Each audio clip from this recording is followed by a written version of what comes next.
할렐루야. 우리 옆에 분들과 서로 문안하겠습니다. 어떻게 인사할까요? 새해 복 많이 받으세요.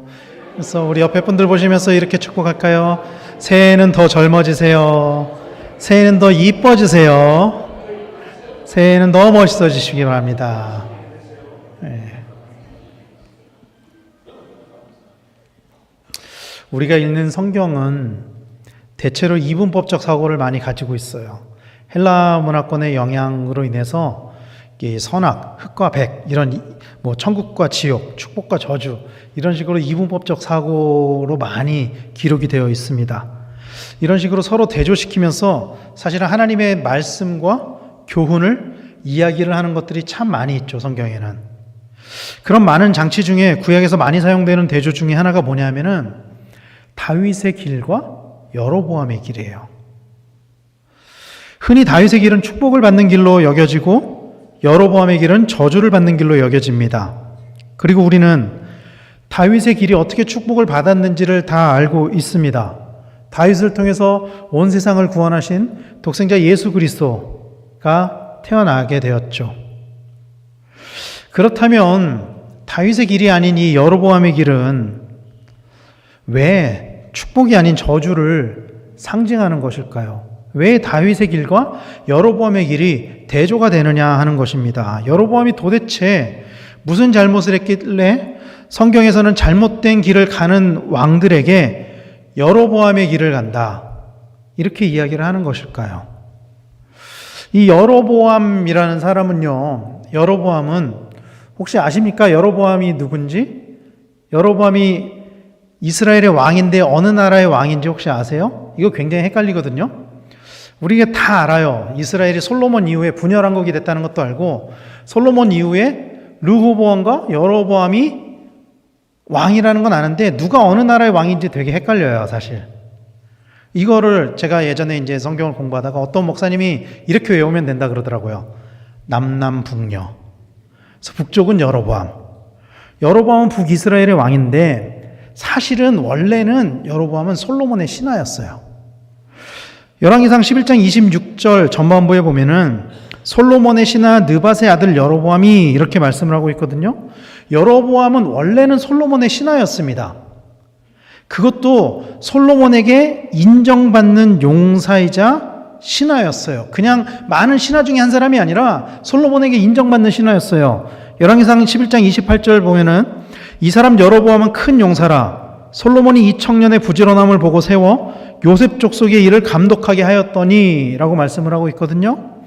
이 예루살렘의 성벽 수축 공사를 하는데 솔로몬이 이렇게 보니까 여로보암이 굉장히 부지런하고 일을 잘하는 거예요. 그래가지고 청년이지만 그럼에도 여로보암을 감독으로 세운 것입니다. 딱 집어가지고 저 일 너무 잘하네, 딱 세운 거예요, 감독으로. 그런데 그 여로보암은 솔로몬에게 반역을 했습니다.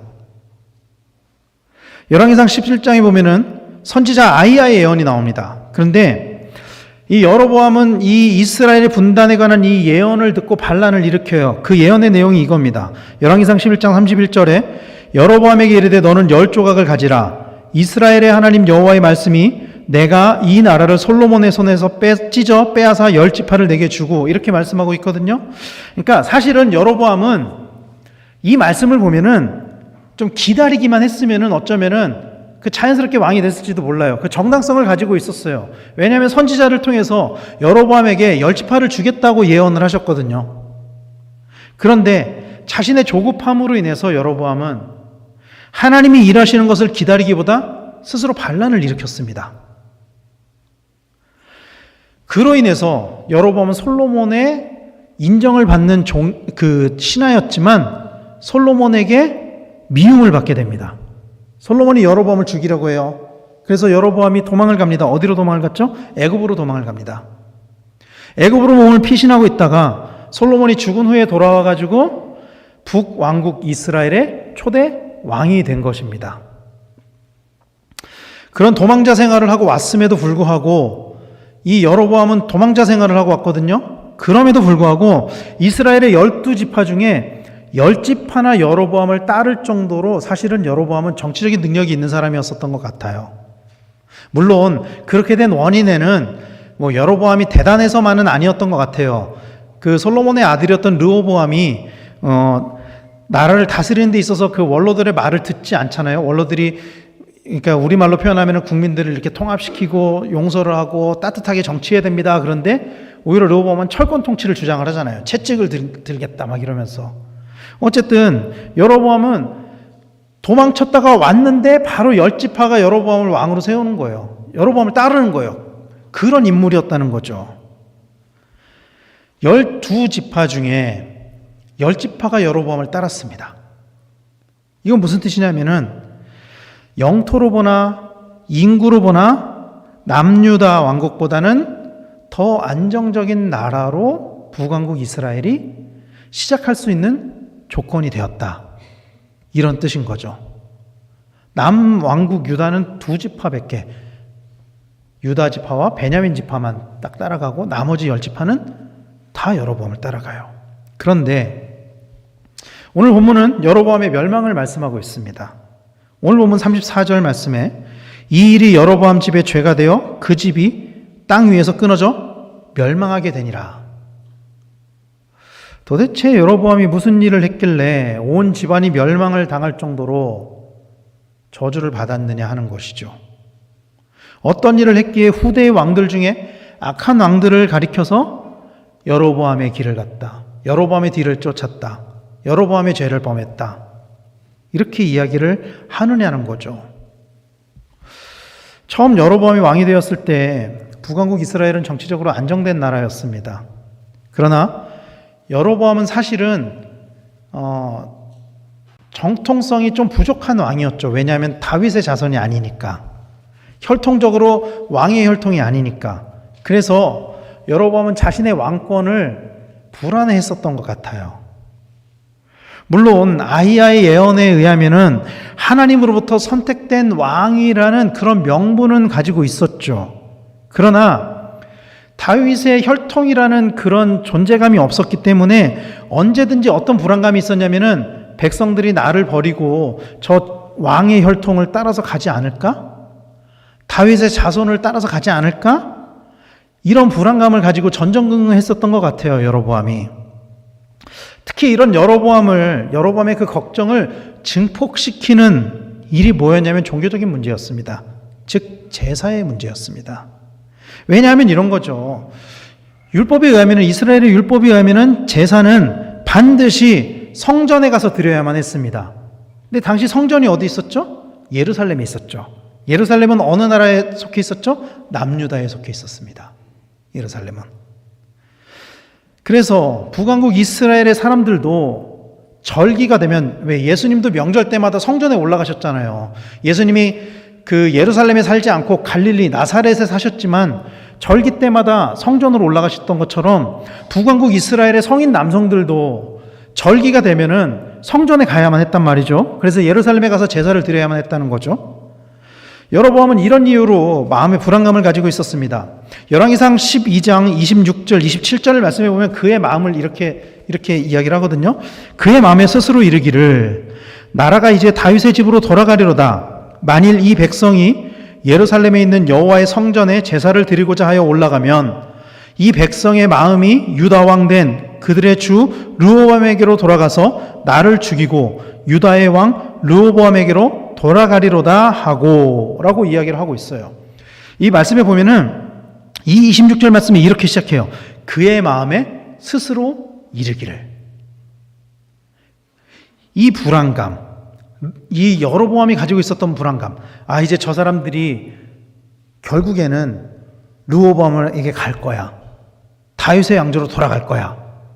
근데 이게 그의 마음에 스스로 이르기를 이라고 기록을 했다는 거는 누가 옆에서 막 그렇게 부추긴 게 아니에요. 이거를 누가 옆에서 왕이시여 조심하셔야 됩니다, 백성들이 다 돌아갈 것입니다, 이런 게 아니라 그냥 자기 마음에 자기 스스로 불안한 거예요. 자기 스스로 백성들이 남유다로 돌아갈까 봐 불안했던 거예요, 여로보암이. 아무도 그런 얘기를 하지 않았는데 자기 스스로. 하나님이 여로보암을 왕으로 세울 것을 분명히 예언하셨습니다. 그리고 그렇게 되었죠. 그래서 여로보암이 왕이 되는 것은 하나님의 뜻이었어요. 하나님의 예언의 성취였어요. 그러나 정작 여로보암은 그 예언의 성취를 믿지 않았던 것 같아요. 정작 여로보암은 하나님을 믿지 않았어요. 이런 여로보암의 마음은 사울왕의 마음과 닮아 있었습니다. 사무엘상에 보면은 아말렉과의 전쟁 장면이 나오잖아요. 거기에 보면은 하나님께서 사울왕에게 뭐라고 명령하시냐면 모든 것을 다 죽이라고 명령을 해요. 사무엘상 15장 3절 말씀에 보면은 지금 가서 아말렉을 쳐서 그들의 모든 소유를 남기지 말고 진멸하되 남녀와 소아와 젖먹는 아이와 우양과 낙타와 나귀를 죽이라 하셨나이다 하니, 하나님께서는 사울 왕에게 모든 소유를 남기지 말고 진멸하라고 했어요. 모든 것을, 사람이고 가축이고 모든 것을 다 죽이라고 하셨어요. 다. 그런데 사울은 하나님의 그런 명령에 순종하지 않았습니다. 사무엘상 15장 9절에 사울과 백성이 아각과 그의 양과 소의 가장 좋은 것 또는 기름진 것과 어린 양과 모든 좋은 것을 남기고 진멸하기를 즐겨 아니하고 가치 없고 하찮은 것만 진멸하니라. 사울은요, 가장 좋은 것들은 다 남겼습니다. 가장 좋은 것들, 가장 기름진 것들, 이런 것들은 남기고 하찮은 것들만 진멸했어요. 왜 사울이 그렇게 했었죠? 사무엘이 책망했을 때 이렇게 대답했습니다. 하나님한테 좋은 제물로 제사를 드리려고, 하나님께 좋은 제물로 바치려고 했습니다. 그런데 사무엘이 추궁했을 때 사울이 결국 이실직고를 하거든요. 뭐라고 이실직고를 하냐면 이렇게 이실직고를 해요.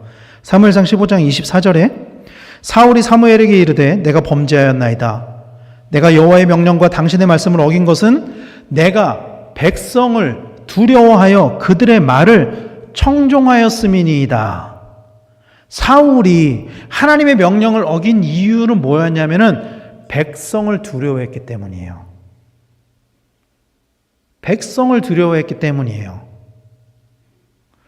사울은 하나님보다 사람을 더 두려워했습니다. 사람들을 더 두려워했어요. 사람들에게서 인기를 잃을까 봐 두려워했습니다. 물론 이해할 수 있어요. 당시에 고대 근동지방에서는 어떤 문화가 있었냐면은 당연히 전쟁에 동원된 백성들이 전쟁에서 이기면 그 전리품을 나눠줘야 되는 게 너무나도 당연한 일이었어요. 전쟁에 나와서 희생을 했으니까 뭔가 보상을 해줘야 되잖아요. 전쟁에서 빼앗은 그 전리품들을 나눠주는 게 사실 당연한 보상이었어요. 그거를 해주지 않으면 민심을 잃는 거예요. 사울은 그게 두려웠던 거예요. 그걸 나눠줘야만 자신의 인기가 유지된다고 믿었던 거예요. 뭐 오늘날로 치면 지지율이 떨어지지 않는다라고 생각했다는 거죠. 사울왕이. 그러나 사울이 잊고 있었던 것은요, 여러분, 사울을 왕으로 세운 게 백성이 아니라는 거예요.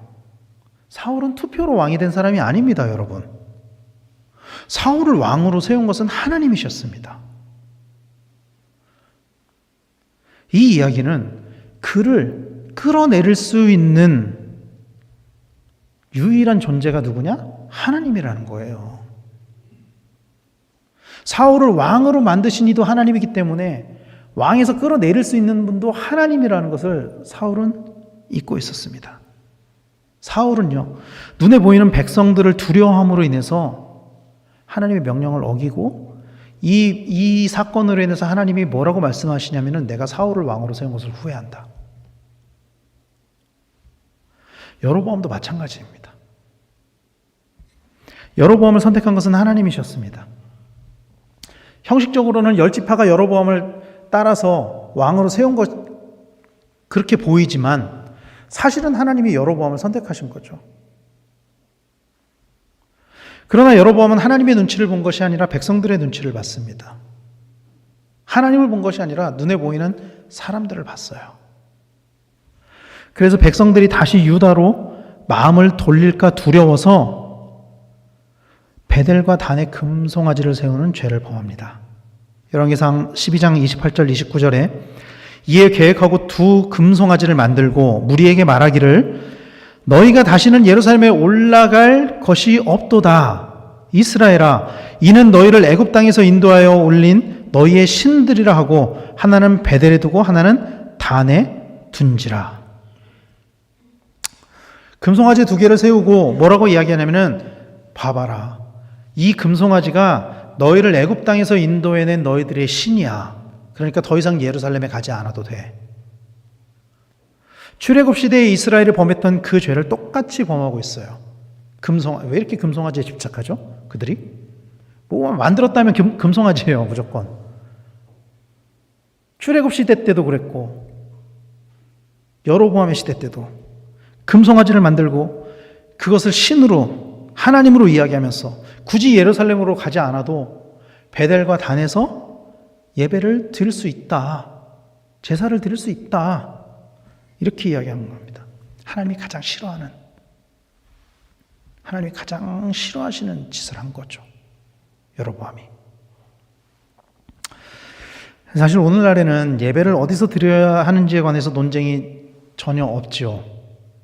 오늘날에 예배를 반드시 예루살렘에 가서 드려야 된다라고 생각하는 사람은 아무도 없을 것입니다. 특히 개신교도들이라면은, 기독교인들이라면은 모두 다 그렇게 생각할 거예요.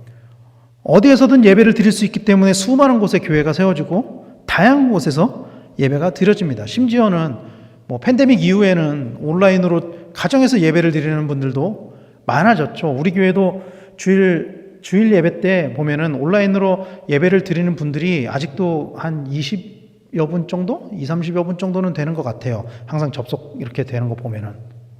어디서든 예배를 드릴 수 있는 시대가 됐습니다. 그러나 이 여로보암의 시대, 구약 시대 때는 아니에요. 이때는 하나님이 정하신 곳에서 제사를 드려야 했었어요. 하나님이 정하신 곳에서. 그곳은 성막이었고 나중에 성전이 되는 곳이었습니다. 특히 그 중에서도 예루살렘이라는 이 장소는 하나님에게는 특별한 의미가 있는 장소예요. 하나님이 콕 집어서 그곳에 성전을 건축하게 하셨거든요. 솔로몬의 성전이 세워진 그곳은요, 하나님과 다윗이 만났던 곳입니다. 오르난의 타작마당이었습니다. 역대하 3장 1절에 보면은 이곳을 이렇게 이야기를 해요. 솔로몬이 예루살렘 모리아산에 여호와의 전 건축하기를 시작하니 그곳은 전에 여호와께서 그의 아버지 다윗에게 나타나신 곳이요 여부스 사람 오르난의 타작마당에 다윗이 정한 곳이라. 하나님과 다윗이 만난 곳이에요. 이곳은요. 하나님이 아주 사랑하는 곳이에요. 이곳이. 그뿐입니까? 더 거슬러 올라가면은요. 그곳 이 솔로몬이 예루살렘 모리아산에 여호와의 전 건축하기를 시작했다고 하는데 이 모리아산은 이런 곳이에요. 창세기 22장 2절에 보면은 여호와께서 이르시되 네 아들 네 사랑하는 독자 이삭을 데리고 모리아 땅으로 가서 내가 내게 일러준 한 산 거기서 그를 번제로 드리라. 그곳은 아브라함이 독생자 이삭을 바친 곳입니다. 아브라함이 독생자 이삭을 바친 곳이에요. 그리고 그것은 먼 훗날 하나님의 독생자 예수 그리스도가 순환을 당하는 곳입니다. 하나님이 예배를 드리게 했었던 그곳, 예루살렘 성전은요, 그때 당시에는 하나님에게 너무나도 큰 의미가 있는 곳이었어요. 그렇기 때문에 하나님이 그곳에서 제사를 드리게 했다는 거죠. 그것은 이스라엘 백성과의 언약의 땅이었습니다. 그리고 온 천하 만민을 구원하실 하나님의 계획의 땅이었습니다. 이스라엘과 온 천하 만민을 향한 약속의 땅인 것이죠. 그런데 그런 곳을 버리고 인본주의에 따라서 자신이 임의로 예배의 처소를 정한 거예요. 여로보암이. 자기의 편의를 위해, 자기의 이익을 위해, 자기의 인기를 위해. 여로보암은 인본주의적이고 자기중심적이었습니다. 이런 여로보암의 죄로 인해서 그가 멸망을 당하게 된 것이었죠. 또 여로보암은 그 제사를 드림에 있어서 일반 사람을 제사장으로 세웠어요. 열왕기상 12장 31절에 보면은 그가 또 산당들을 짓고 레위 자손 아닌 보통 백성으로 제사장을 삼고. 성경에 나오는 신분 중에서 하나님이 특별하게 구분하신 신분이 있는데 그것이 레위인입니다. 여러분, 이스라엘의 12지파는 사실은 그 야곱의 12아들의 후손들로 이루어진 그 공동체죠. 그 지파 하나하나가. 그런데 야곱의 그 12아들들 중에 단 한 사람, 레위 지파만 그 12지파에 들어가지 않아요. 레위 지파는. 오히려 요셉의 아들 두 아들이 각각의 지파를 이루지 레위 자손들은 그 12지파에 들어가지 않아요. 땅도 분배받지 못합니다. 레위 지파는. 왜냐하면 왜 그들이 그렇게 12지파에 들어가지 못했냐면 하나님이 특별하게 구별해 놓으신 지파이기 때문이에요. 하나님께서는 당신을 위해 예배하기 위해서 레위 지파를 택하셨습니다. 하나님이 직접 택하신 지파예요. 레위 지파를 통해서 제사를 드리게 해라. 레위 지파를 통해서 예배를 드리게 해라. 하나님이 딱 정해놓으신 룰이에요. 그게 율법이에요. 그게 규칙이에요. 이것은 전적으로 하나님의 주권이고 하나님의 선택입니다. 제사장은 왕이 세우는 것이 아닙니다. 제사장은 왕이 세우는 것이 아니에요. 왕과 제사장과 선지자는 하나님이 세우시는 거예요. 그래서 기름 부음을 받은 자들이잖아요, 그들이. 그런데 여로보암은 그 제사장을 세우는 하나님의 주권을 무시하고 자기가 그 주권을 행사했습니다. 이 말씀에서 보통 백성이라고 사용된, 여기에서 이 보통으로 사용된 히브리어 미크초트라는 이 단어는요, 어떤 의미를 가지고 있냐면은 아무나 마구 되는 대로, 이런 비웃음을 띤 표현이에요. 이 말씀이. 여로보암은 신앙의 순수성을 훼손하고 하나님의 주권을 무시했습니다. 그리고 실제로 그렇게 했어요. 심지어 정말 아무나 제사장을 시키기도 했어요. 오늘 보면 33절 말씀에 보면은 여로보암이 이 일 후에도 그의 악한 길에서 떠나 돌이키지 아니하고 다시 일반 백성을 산당의 제사장으로 삼되 누구든지 자원하면 그 사람을 산당의 제사장으로 삼았으므로, 이렇게 말씀하고 있습니다. 누구든지 원하기만 하면 제사장으로 세운 거예요. 누구든지 원하기만 하면.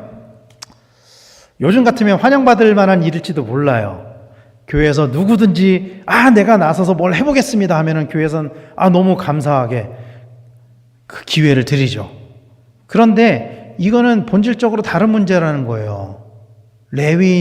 레위인이 해야 하는 일을 아무한테나 시킨 것. 하나님은 제사장을요 구별해 놓으셨어요. 따로 정해 놓으셨다고요, 제사장을. 그럼에도 여로보암은 전혀 구별되지 않은 사람을 제사장으로 세우고 그로 인해서 제사를 드리게 한 것입니다. 여러분, 이런 제사를 하나님께서 받으실까요? 이런 제사를 하나님께서 기뻐하실까요? 하나님 뜻대로 되는 게 하나도 없어요. 하나님 뜻대로 준비된 게 하나도 없습니다. 이런 제사를 하나님께서 받으시느냐는 거예요. 여로보암에게 하나님은요 그저 일개 종교의 신, 그 이상도 그 이하도 아니었던 것 같아요. 고대 근동지방에 거의 대부분의 민족들이 다양한 신들을 섬겼거든요. 오직 이스라엘만 유일신을 섬겼단 말이에요. 오직 이스라엘만. 다른 나라들은 다 다양한 신을 섬겼어요. 근데 여로보암이 어떤 짓을 하고 있냐면은 다른 나라의 민족들이랑 똑같은 짓을 하고 있는 거예요. 하나님을 그냥 다양한 신들 중에 하나, 하나님이랑 금송아지랑 똑같아, 이러고 있다라는 거예요. 그래서 하나님을 향해 예배를 드리는 것에 중요성을 두지 않았어요, 여로보암은. 그는 하나님이 보시기에 악한 삶을 살았고 그 악한 길에서 다시 돌이키지 않았습니다. 그래서 결국 여로보암은 멸망을 당했습니다. 역대하에 보면은요, 여로보암의 죽음을 이렇게 기록을 하고 있어요. 역대하 13장 20절 말씀에 아비야 때에 여로보암이 다시 강성하지 못하고 여호와의 치심을 입어 죽었고 라고 말씀하고 있습니다. 여로보암은요 남유다 아비야 왕 때 남유다와의 전쟁에서 패한 후에 죽게 됩니다. 그런데 성경은 그의 죽음을 여호와의 치심이라고 말씀을 하고 있어요. 여호와의 치심. 이 말씀을 세번역 성경에서는 이렇게 번역을 하거든요. 여로보암은 아비야 생전에 다시 힘을 회복하지 못하고 주님께 벌을 받아서 죽고 말았다. 주님께 벌을 받아서 죽고 말았다. 이렇게 기록을 하고 있어요, 성경에서. 하나님은요 사람에게 벌을 주시기보다 구원을 베푸시기를 원하시는 하나님이십니다. 믿으십니까? 우리 하나님은요 사람을 죽이기를 원하시는 분이 아니에요. 사람을 구원하기를 원하시는 분이시죠. 그래서 돌이킬 때까지 기다리시는 분이시죠, 우리 하나님은. 그런데 그런 하나님이 벌을 주셔서 죽기까지 했다는 것은 여로보암의 죄를 하나님이 몹시 미워하셨다는 뜻이에요. 몹시 미워하셨다는 거예요. 마치 그 사울왕에게 아말렉의 모든 소유를 다 진멸하라고 했었던 것처럼 여로보암을 똑같이 보고 있다라는 거예요. 완전히 싹을 다 없애버리겠다. 열왕기상 14장 10절에 보면은 그러므로 내가 여로보암의 집에 재앙을 내려 여로보암에게 속한 사내는 이스라엘 가운데 매인자나 노인자나 다 끊어버리되 거름더미를 쓸어버린 같이 여호와의 집을 말갛게 쓸어버릴지라, 이렇게 말씀하고 있습니다. 이렇게 저주하고 있어요. 집에 재앙을 내려서 모든 사내들을 다 죽여버리겠대요. 아주 씨를 말려버리겠대요. 여로보암이 범했던 죄악은 하나님께 용납할 수 없는 죄악이며 그로 인해 여로보암은 죽임을 당했습니다. 여로보암뿐만 아니라 여로보암의 가문도 멸망을 당해요. 여로보암만 벌을 받아서 죽은 게 아니라 그 가문 자체가 싹 다 멸망을 당합니다. 여로보암의 왕조는요, 여로보암이 이제 왕이 됐으니까 이렇게 왕조를 이뤄나갈 거 아니에요? 자기 자식들을 통해서. 근데 여로보암의 왕조가요, 언제 끝나는지 아세요? 그 아들 나답에게서 끝이 납니다. 오래 가지도 못해요. 그 아들 나답이 어떻게 죽냐면은 자기의 아버지가 그랬던 것처럼 자신을 배반한 신하 바하사의 반란으로 죽임을 당해요. 여로보암이 솔로몬을 배반했던 것처럼 똑같이 신하의 배반으로 인해서 죽임을 당해요. 그 아들이, 여로보암의 아들이. 하나님 철저하게 여로보암에게 징계를 내리신 것입니다.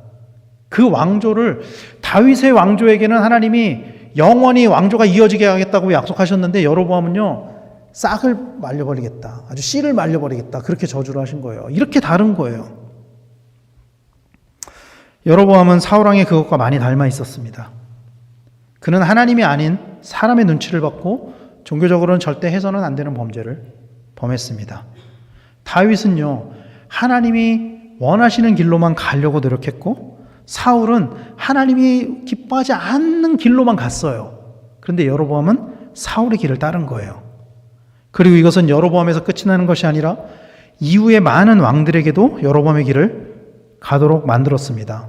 북왕국 이스라엘의 나답, 바하사, 시므리, 오므리, 아합, 이런 왕들이 우상숭배를 하는 여로보암의 길로 나아갔어요. 하나님께 제사를 온전히 드리지 않는 그런 길로 나아갔다는 것입니다. 하나님이 영원히 왕위를 약속하신 다윗 왕조와는 반대되는 길로 나아갔다는 것입니다. 그들은 하나님께 악한 왕으로 평가를 받았습니다. 그리고 그렇게 악한 왕으로 평가받은 이유는 종교적으로 타락한 왕이었기 때문이에요. 그들로 인해 왕국이 타락하고 결국에는 망하게 된 것이죠. 그들의 죄로 말미암아, 그들의 죄로 인해 왕국이 망하게 되었다는 것입니다. 그러나 하나님은 누구든지 그 악한 길에서 돌이키면 다시 구원을 베푸시겠다고 약속하셨습니다. 우리는 여로보암을 통해서 뭐를 배워야 하냐 하면은, 그럼에도 불구하고 하나님은 그 길을 돌이키면 다시 구원하시는 분이라는 것을 우리는 배워야만 하는 거예요. 역대하 7장 14절 말씀을 같이 한번 읽어보겠습니다. 시작. 내 이름으로 일컫는 내 백성이 그들의 악한 길에서 떠나 스스로 낮추고 기도하여 내 얼굴을 찾으면 내가 하늘에서 듣고 그들의 죄를 사하고 그들의 땅을 고칠지라. 아멘. 저는요, 여로보암조차도 만약에 이 말씀대로 악한 길에서 떠나서 스스로 낮추고 기도하여 하나님의 얼굴을 찾았다면, 여로보암이 그랬다면 하나님께서 여로보암을 용서하셨을 거라고 생각해요. 저는. 왜냐하면 하나님은 근본적으로 벌을 주시는 분이 아니라 죄를 사해 주시는 분이기 때문이에요. 하나님은 그 악한 니느웨조차도 멸망하시겠다고 요나를 보내셨지만, 그럼에도 니느웨가 회개했을 때 그들을 멸망하지 않으셨거든요, 하나님께서. 사랑하는 성도 여러분, 그러므로 우리는 여로보암의 길이 아닌 다윗의 길로 가야 할 줄로 믿으시기를 바랍니다. 우리가 중요하다고 여기는 이 땅의 것들, 이 땅의 사람들을 바라보는 것이 아니라 오직 하나님만을 바라보는 그런 삶을 살아가시기를 바랍니다. 그런 사람들을 하나님이 구원하시는 거예요. 그런 사람들을 하나님이 건지시는 거예요. 그런 사람들을 하나님이 도우시는 거예요. 하나님의 이 구원은 모든 사람에게 열려 있습니다. 그 기회가 모든 사람에게 열려 있어요. 그 중에 악한 길에서 떠나는 사람들, 그런 사람들의 죄를 사해 주시고 고쳐주는 것입니다. 누구든지 그 길을 돌이키기만 하면. 여로보암의 길을 갔을지라도 그 길을 돌이켜서 다윗의 길로 오기만 한다면 하나님이 고쳐주신다는 거예요. 하나님이 용서해 주신다는 거예요. 하나님이 회복시켜 주신다는 거예요. 그것이 오늘 우리가 되기를 간절히 소망합니다. 지금 우리가 가는 길에 혹시 악한 길, 잘못된 길들이 있다면 그 길을 버리시길 바랍니다. 우리 삶 가운데 나타나는 그 여로보암의 길을 버리고 오직 정결함으로, 순결함으로, 성결함으로 무장하는 우리 성도님들이 되시기를 간절히 소망합니다.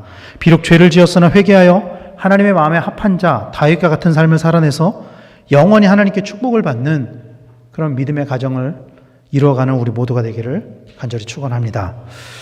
오늘은 2025년의 마지막 주일입니다. 흔히들 인생을 길로 비유를 합니다. 인생을 길로 많이 비유들을 해요. 이제 우리는 2026년에 어떤 길을 가야 할지 고민하고 결단해야 될 때입니다. 2025년에 우리가 어떤 길로 지금 여기까지 왔는지를 돌아보고 2026년에는 우리가 어떤 길로 나아가야 할지를 고민해야 될 때입니다. 여러분은 다윗의 길을 가시겠습니까? 여로보암의 길을 가시겠습니까? 그 선택의 주체는 나입니다. 선택은 내가 하는 거예요. 여로보암은 여로보암의 길을 선택해서 갔습니다. 다윗은 다윗의 길을 선택해서 갔습니다. 그래서 그 결과에 대한 책임도 자기들이 졌어요. 우리도 마찬가지입니다. 우리가 어떤 길을 가느냐 선택하는 것은 우리의 몫이지만 그 선택에는 결과에 대한 책임도 뒤따른다는 것을 기억하시길 바랍니다. 그래서 우리가 다시 세워야 할 가치는 여로보암의 길에서 떠나서 다시 세워야 할 그 가치, 그 길은 예배의 가치이고 하나님의 인도하심에 대한 순종이라는 것을 믿으시길 바랍니다. 여로보암은 가장 기본적인 것에서 하나님께 대적했어요. 여로보암이 행했던 죄악은요, 살인, 간음, 도둑질 이런 것들이 아니에요. 성경에 기록된 것들을 보면 여로보암이 했었던 하나님께 행했던 그 죄, 그 집안이 싹 다 망했던 그 죄는 뭐였냐면요, 예배를 훼손하는 것이었습니다. 예배를 소홀히 하는 것이었습니다. 하나님의 예배를 모욕하는 것이었습니다. 2026년 우리 교회 표어는 기본으로 돌아가라이죠. 신앙생활의 기본인 예배를 세우고 그 안에서 날마다 승리하는 우리 성도님들이 되시기를 간절히 축원합니다. 구원의 길로 인도하시는 그 하나님의 인도하심에 우리의 주권을 다 내어드리는 성도님들이 되시기를 바랍니다. 눈에 보이는 우상을 숭배하는 것이 아니라 보이지 않는 그 하나님을 우리의 주인으로 모심으로 여로보암의 길이 아닌 다윗의 길로 가는 우리의 삶 가운데 우리에게 주어진 그 모든 예배를 세우고 예배의 가치를 온전히 세움으로 날마다 하나님과 만나고 하나님의 마음에 합한 자, 그 다윗의 길로 가는 우리 강백교회 성도님들 다 되시기를 예수님의 이름으로 간절히 축원합니다. 기도하겠습니다.